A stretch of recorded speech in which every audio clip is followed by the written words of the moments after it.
Hi guys, welcome back. My name is Arisa. You might know me from my Instagram at Saturn Revolution. Thank you so much for the good reactions on the astrocartography video. I'm definitely going to be talking more on that topic in the future. But for today, I would love to show you how to interpret how 2025 is going to be like for you using astrology. And this video might require a little bit of more attention from you, a little bit of note taking. So yeah, just follow the steps and let's get into it.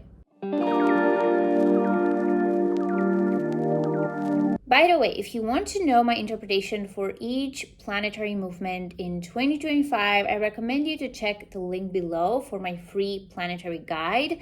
That is where I go in depth into each planetary guide. In this video, we're mostly going to see how you can take those themes and look at them in your chart. So if you combine it with this free guide, it's really going to help you have a full picture of 2025 and get ready. Oftentimes, people rely on astrologers to tell them how the year ahead is going to be because that's what astrologers are for. However, there are some simple steps without you necessarily having to go too deep into astrology that you can follow in order to be able to figure it out on your own, because there are a lot of patterns that can be understood deeper once we look inward. So my purpose when it comes to astrology and the way that I like to teach astrology and share astrology is to help you connect the dots when it comes to astrology and connect more with the side of yourself that knows what is to come, but just help you pave the way and you seeing exactly how these interpretations make sense to you personally. I get questions like, what does this mean for me 10 times a day? But I feel that there is a lot of power in learning how to interpret what something means for you on your own, rather than necessarily waiting for an answer from an outside person, because sometimes you have the answers within. So the way this video is going to work, it's very similar to my moon guides that I do on my Instagram, if you know about that. But basically, I'm just going to guide you through figuring out which areas are going to be highlighted by major planetary shifts in 2025 in your personal chart. So you're going to have your small little mantra at the end of the video with where to prepare into your life, how to prepare, and which areas are going to be highlighted. All you need to know for this video is your rising sign. And also, if you are a little bit more advanced into astrology, just know that for the purpose of this video, I'm going to be using whole sign. But if you prefer your Placidus chart, then just use the interpretation for the house you have in Placidus for everything that I'm going to mention in this video. We're going to have 4 major planetary shifts, and that is going to be Neptune, that's going to go from Pisces to Aries. Also Saturn, that's going to go from Pisces to Aries and then back. Neptune as well is going to go back. And then Jupiter, that's going to go from Gemini to Cancer, and Uranus, that's going to go from Taurus to Gemini and then back to Taurus. Because of that, 2025 is a very significant year astrologically. There's a lot of planets that are ingressing into new signs, which means that we are entering a new beginning overall. 2024 was a little bit slower. Pluto in Aquarius kind of took over 2024, and that was a major shift. That was kind of enough for 2024. So in 2025, there are a lot of new beginnings. There are a lot of new ways to look at the world. But the year 2025 is also going to begin with a lot of retrogrades. So we are going to be having Mars retrograde. That it's already retrograde. Mars will go retrograde.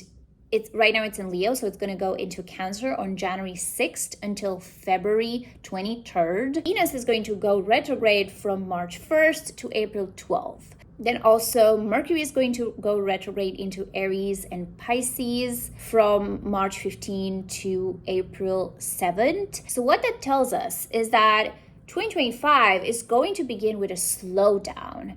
So starting January and until April, around April 12th to be exact, is when we're going to have a lot of personal planets retrogrades. So what that tells us overall about 2025 is that we need to slow down. And it's very interesting because I feel that 2025 really follows the true way that a year, an astrological year, is supposed to go. Because astrologically, the new year doesn't begin in January or February. The new year begins in April. So what 2025 is trying to do is it's telling us to slow down for the very few months of the year because we're not there yet. Astrologically, the new year happening in January has no significance whatsoever. The new year actually starts every year in April, the astrological new year, along with Aries season that comes up, along with the new moon in Aries, and so on. But if we were to truly follow the stars, we would be able to understand that in January is Aquarius season, and then follows Pisces season, which are the last zodiac signs of the wheel, which means that we are still in a winter mode.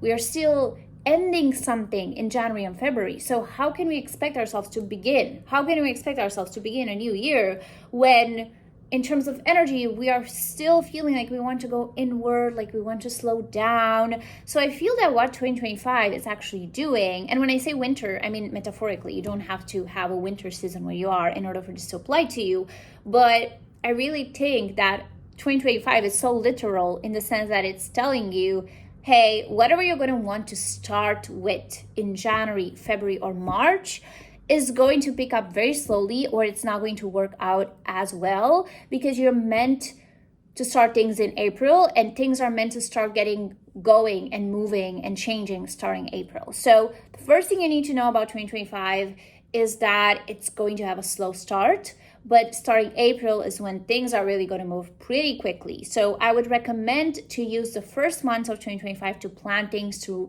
learn new things, to connect with yourself, to take small steps and try things here and there, but not really expect yourself to have it all figured out by April. The signs that are going to be mostly coming up in 2025, and I don't necessarily mean your zodiac sign, I just mean those specific houses.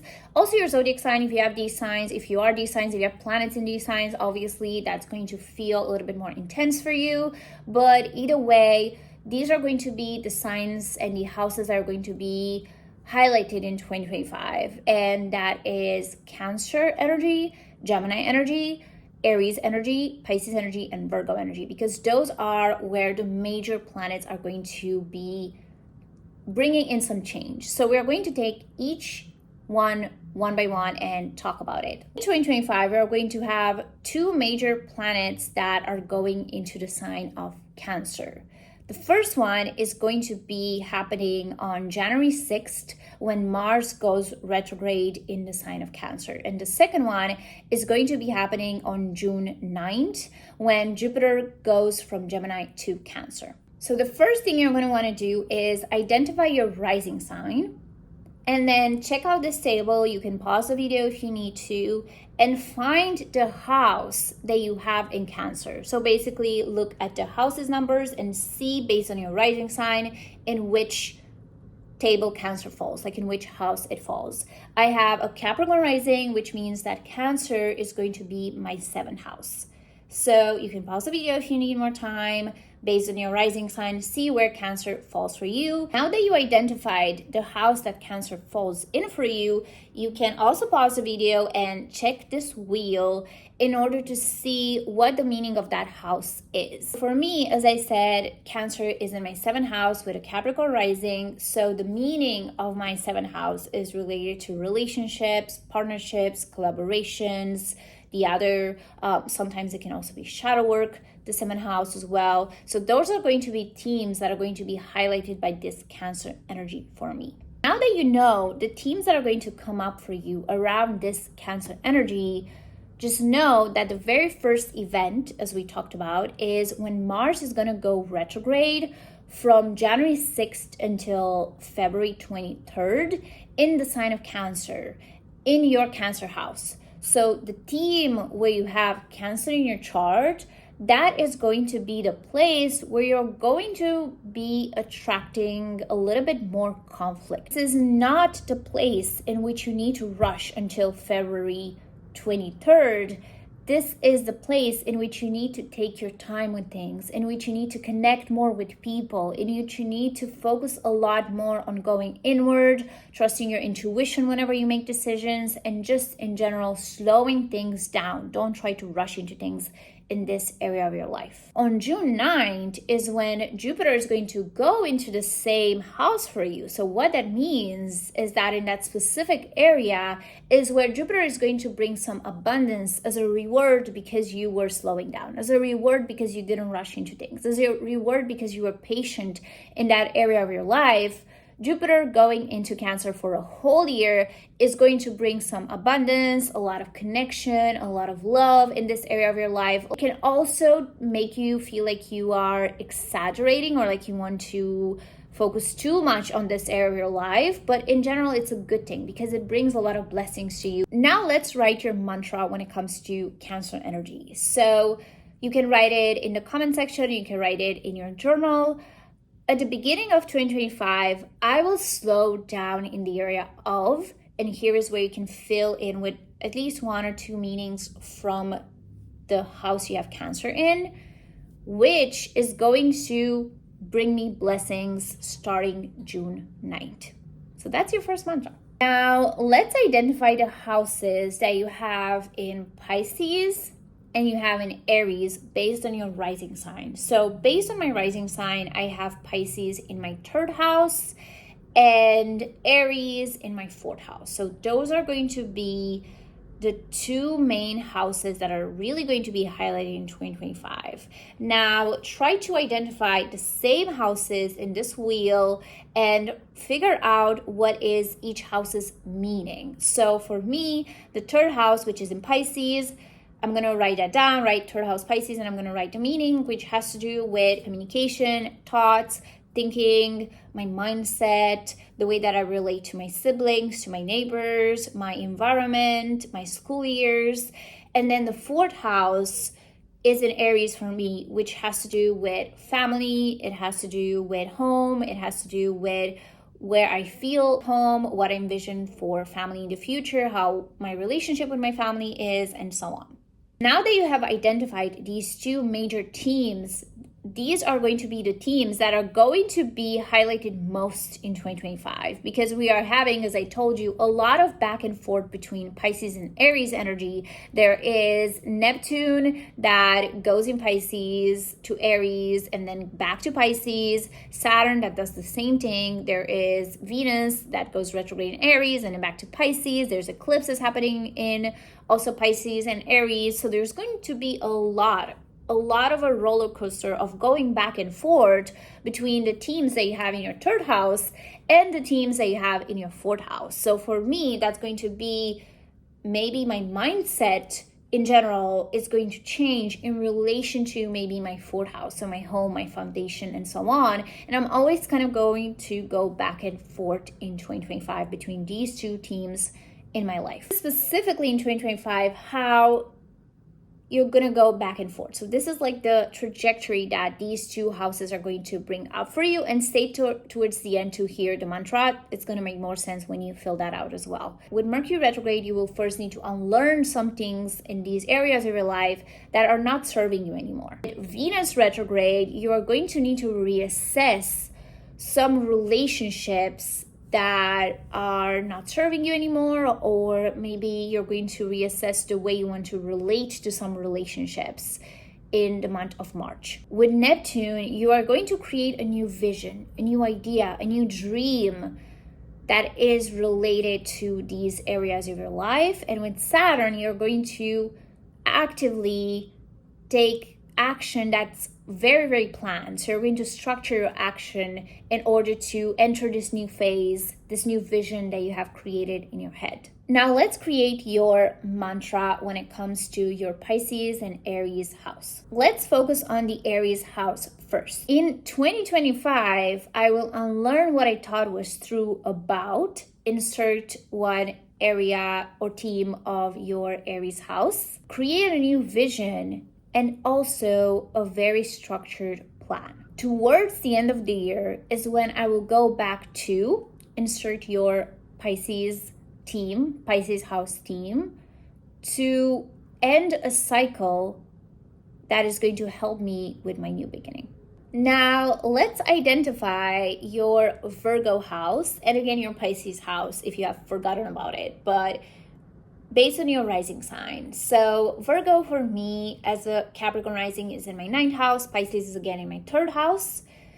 And now you can check the wheel of meanings and see what your Virgo house means for you. So this Virgo and Pisces houses are going to be what you are letting go of and what you are embracing, because the North Node and South Node are going to be in these signs the whole year.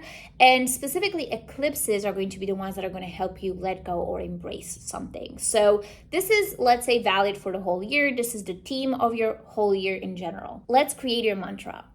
I will let go of worrying or perfectionism in the area of, insert your Virgo house theme, and I will embrace going with the flow in the area of, insert your Pisces house theme. Last but not least is Uranus. Uranus is going to go from Taurus to Gemini in July, and then in November it's going to go back to Taurus.